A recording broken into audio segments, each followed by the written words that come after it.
Halo, Assalamualaikum. Apa kabarnya nih masyarakat cerdas hukum? Sudah siap untuk menambah pengetahuan bersama penyuluh hukum? Anyway, sebelum kita mulai penyuluhan hukum elektronik ini, kami, seluruh penyuluh hukum Kementerian Hukum dan HAM RI, tidak lupa mengucapkan selamat lebaran, selamat Hari Raya Idul Fitri 1442 Hijriah di tahun 2021 ini. Semoga Ramadan di tahun ini menjadi momentum kita untuk menjadi insan yang lebih baik, makin taat dan berbudaya hukum, serta kita dapat dipertemukan kembali dengan Ramadan di tahun-tahun berikutnya. Amin ya robbal alamin. Sebagai makhluk sosial, pastinya kita memiliki teman ataupun circle pertemanan. Dan setiap pertemanan juga pastinya ada lika-liku yang pernah terjadi. Entah itu karena hal yang sepele atau hal yang serius. Nah, di episode penyuluhan kali ini, berikut kita akan menjelaskan secara singkat tentang peristiwa-peristiwa apa saja yang bisa menjadi relatable sama kisah pertemanan kita. Yuk kita simak ringkasannya sampai dengan selesai. Memasuki poin yang pertama, yaitu meminjam barang tanpa izin. Meminjam barang tanpa izin ini dikategorikan sebagai besit dengan itikat buruk, yaitu pemegangnya mengetahui bahwa barang yang ia kuasai bukanlah hak miliknya. Pinjam-meminjam barang itu seperti hal yang lumrah atau biasa ya dalam suatu pertemanan. Namun, pinjam barang tanpa meminta izin terlebih dahulu itu bisa saja dikatakan sebagai pencurian apabila dilakukan dengan maksud untuk memiliki barang itu dengan melawan hukum atau melawan hak. Semua ini diatur dalam pasal 532 KUH Perdata dan pasal 362 KUHP dengan ancaman pidana maksimal penjara paling lama 5 tahun. Selanjutnya mengenai mencuri akses internet. Akses internet nirkabel atau yang banyak dikenal dengan Wi-Fi ini meskipun tidak berwujud, namun dialirkan dengan suatu pemancar sinyal yang hak aksesnya dimiliki oleh pelanggan dari penyedia jasa telekomunikasi. Maka, orang lain yang memakai secara tanpa hak akses internet nirkabel ini telah melakukan tindak pidana pencurian. Bagi pencuri akses internet nirkabel ini yang melakukan tanpa hak, tidak sah atau memanipulasi akses jaringan telekomunikasi ini akan diancam dengan pidana penjara maksimal 6 tahun atau denda maksimal 600 juta rupiah.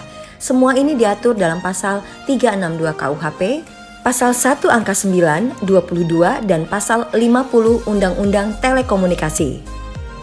Menginjak selanjutnya mengenai pinjam-meminjam kendaraan sampai rusak. Perbuatan kita meminjam kendaraan kepada teman kita ini diklasifikasikan sebagai pinjam-meminjam pakai yang merupakan perjanjian penyerahan suatu barang dengan cuma-cuma kepada pihak lain dengan syarat peminjam akan mengembalikan barang yang ia pinjam. Bagi peminjam kendaraan, ia wajib memelihara kendaraan yang ia pinjam. Dan jika rusak, maka si pemilik dapat mengajukan gugatan perdata atas wan prestasi karena perjanjian pinjam pakai tersebut. Hal ini mengacu pada pasal 1740 KUH Perdata. Selanjutnya mengenai teman kita yang pura-pura lupa untuk membayar hutang. Hayo, siapa yang pernah mengalaminya?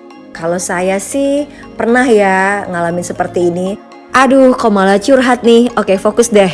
Apabila seseorang tidak memenuhi prestasi atau kewajiban untuk membayar hutang sesuai dengan yang diperjanjikan, maka ia telah melakukan wan prestasi. Ia dapat digugat ke pengadilan negeri domisilinya atau pengadilan negeri yang telah disepakati dalam perjanjian sebelumnya.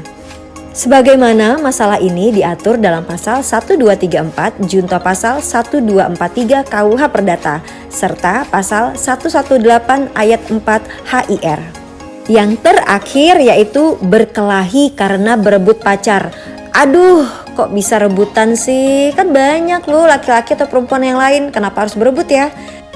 Jika sebelum berkelahi diawali dengan adanya tantangan dari salah satu pihak dan disetujui, maka pelakunya akan dipidana karena perkelahian satu lawan satu atau biasa dikenal dengan duel. Dan apabila melukai tubuh lawannya, maka ia akan diancam dengan penjara maksimal 1 tahun dan paling sedikit 4 bulan.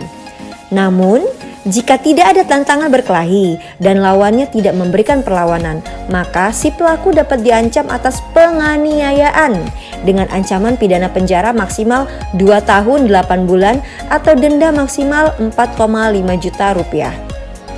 Untuk masalah perkelahian karena berebut pacar ini diatur dalam pasal 182, 184 dan pasal 351 KUHP junto pasal 3 Perma nomor 2 tahun 2012.